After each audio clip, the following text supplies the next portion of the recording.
शिक्षकहरूको आन्दोलन अनि राप्रपाको के हो आज आन्दोलन नै हो शक्ति प्रदर्शन होइन होला।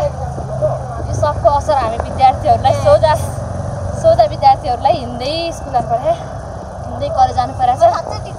अनि हिँड्दा पनि कहाँबाट हिँड्यो भनौँ न, कोटेश्वरबाट हिँड्न थाल्यो हामी। अहिलेसम्म हाम्रो कलेज आउनु त हत्तपत्त होइन। अब झन् हामीले छाता लिएर आएको थियौँ र यो गर्मीलाई हामीले टोलरेट गरिसकेका छौँ अहिलेसम्म। अझ झन्नै बेहोस भइसकेको थियो भ्यागु त जस्तै।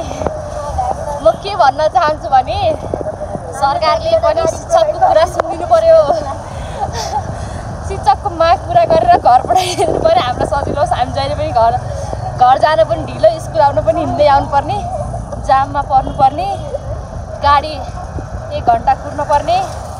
यसरी हामीलाई विद्यार्थीलाई सोझा जनतालाई कति दुःख दिन सकेको सरकार। सुन्दै यति कुरा तिमी के भन्न चाहन्छौ? म केही भन्न चाहदिनँ, खुट्टा दुख्यो।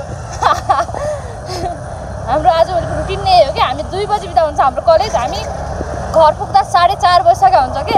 अनि 2 बजी कलेज बिदा हुनुको मतलब चाहिँ के भयो त? घर 4 बजी पुग्ने भए होइन त?